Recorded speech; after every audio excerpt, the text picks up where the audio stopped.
Okay. You want to talk about Russian goaltenders in the Metro Division, drafted in 2014 or in 2015, who inevitably find themselves on the Toronto Maple Leafs. You know, we already saw this happen once with the Ilya Samsonov situation. He was drafted by Washington, he was supposed to be good, and then he found himself in Toronto and he totally crapped the bed in Game 7. But in this video, we are talking about yet another Metro goaltender who is Russian and who happens to fulfill all those requirements we had talked about earlier, and whether or not he could be a Maple Leaf. Now, this idea is so out of pocket, it is so crazy, and it's not going to happen, but today we are talking about a guy who is pretty much on track to besting out Carey Price's AAV for goaltenders in the league, a guy who is going to set all the records for goaltender dollars heading into the next few years. It is none other than the New York Rangers' Igor Shesterkin. 28 years old, 6'1", 190, signed till the end of this season at $5.6 million a year. Igor is in a pretty tough spot because everybody knows how good he is. He knows how good he is. The Rangers know how good he is, and everybody acknowledges that whatever dollar amount Igor Shesterkin demands, you could realistically give it to him and not feel too bad about it. He's that good. So, when it comes to Shesty and the profile at hand, this is a guy who will provide you constant Vezina caliber goaltending. He is a Vezina winning goaltender. He had a .935 save percentage in 53 games in 2021-2022 and followed that up with a .916 and a .913. Which were just previews as to what he would be able to do in the playoffs, despite getting eliminated multiple years in a row in the third rounds and in the first round. Igor Shesterkin posted up a .929, a .931, and a .927 save percentage. That .929 in 20 games played is absolutely nuts. He was so good, and he has a Vezina trophy to his name. He is a monster at 28 years old. So, where do the Toronto Maple Leafs fit in with this discussion? Well, I wanted to turn your attention to an article published on HockeyPatrol.com. Chris Garrix published this piece yesterday on the 27th. NHL insider Pierre LeBrun hints at a potential Mitch Marner trade for a goaltender. Okay, yeah, that is the situation. Okay, look, before we even dive into the Marner talk, let's go out there and read what this article has to say, because I like this article a lot. It transcribes what Pierre LeBrun said on the TSN Overdrive program earlier this week. NHL insider Pierre LeBrun stirred the pot on Friday when he suggested the Maple Leafs could make a bold move in exchanging Marner for New York Rangers' Igor Shesterkin.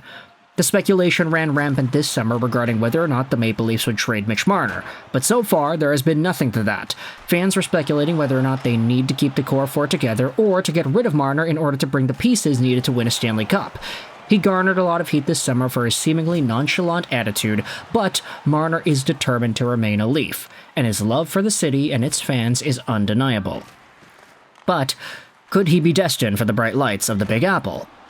NHL insider Pierre LeBrun seems to think so. While speaking on TSN's Overdrive program, LeBrun talked about how Marner could be used as a bargaining chip for the Maple Leafs to acquire one of the elite goalies in the league, Igor Shesterkin. LeBrun proposed a question to the Overdrive panel about what Toronto should do about the Mitch Marner situation come July 1st, 2025. Now, this is all assuming neither Igor Shesterkin nor Mitch Marner have their contracts signed between now and July 1st of 2025. They could sign, like, in an hour from now. They could sign by the time this video is public on YouTube. They could make this entire thing obsolete and this conversation dead in the water. They have a chance to totally sabotage my video here. But this is what Pierre LeBrun goes out there and says. I'll put this to you three before we wrap up. Speaking to Hayes, O-Dog, and Noodles. You have to give me your true answer on this. Let's make this about the Leafs, LeBrun said on TSN's Overdrive. If the Leafs get bounced in the first round and Marner hasn't signed yet, and Shesterkin hasn't signed yet and it's July 1st, and you are the Leafs and you got a shot at either one, what do you do? Now, this isn't necessarily, hey, let's trade Marner for Igor Shesterkin, but it essentially is framed in a way where you would have to choose one or the other if you were the Toronto Maple Leafs. I think that's definitely the intention that LeBrun had when proposing this idea to the Overdrive crew. If you had a certain amount of dollars and you had both of these guys available on the free agent market on July 1st, would you commit to Mitch Marner and say, hey, you're our guy, we want to make this work? Or would you say, hey, Igor Shesterkin's willing to sign for 12. You're not, Mitch.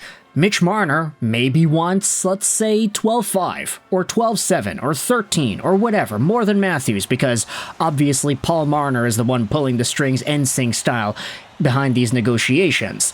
So if the Maple Leafs are so dead set on spending a certain amount to a cap and saying, hey, Marner, you're going over our number, we'll just take this money and go over to Igor Shesterkin because he wants this amount of money, he'll sign, he'll be a number one goaltender here in Toronto, he will be better than Stolarz, he'll be better than Samsonov ever was, he'll be better than Joseph Woll, he'll be a great stopgap before Woll is maybe breaking out into his prime. And heck, Shesterkin is young enough where you don't even really need to wait for a guy like Woll. You could just roll with Shesterkin. He could be your main guy for the next few years. Shell out that big dollar amount to him instead and let Marner go, because Mitch Marner is going to demand the moon and the stars from whomever is going to give it to him. Let's read the rest of this piece and see how the Overdrive crew responded. It's an interesting take on the situation, and one that both Hayes and O'Neill agreed with.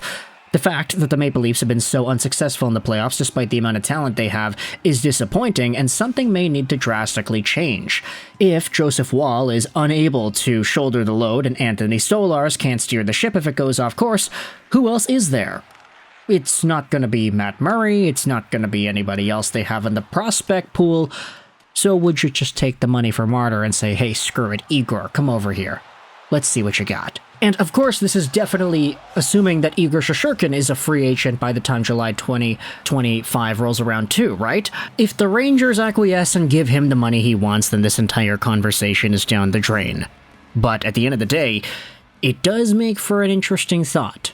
Pierre LeBrun, thanks for making it about the Leafs and giving us a conversation to talk about here. So I guess the ultimate question for Toronto Maple Leafs fans is this. You've got $12 million to spend for the next 7 to 8 years. Who do you give that money to if you had the choice?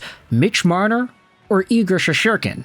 Do you think there is a possibility the Toronto Maple Leafs go out there and attain, let's say, the rights to negotiate with an Igor, assuming things go poorly in the playoffs? Let's say Marner and Igor are both unsigned by the time 2025, May, June 25th, June 30th rolls around. Do you force New York's hand at this kind of a transaction? Let me know your thoughts in the comment section below. I hope you enjoyed this video. And bye.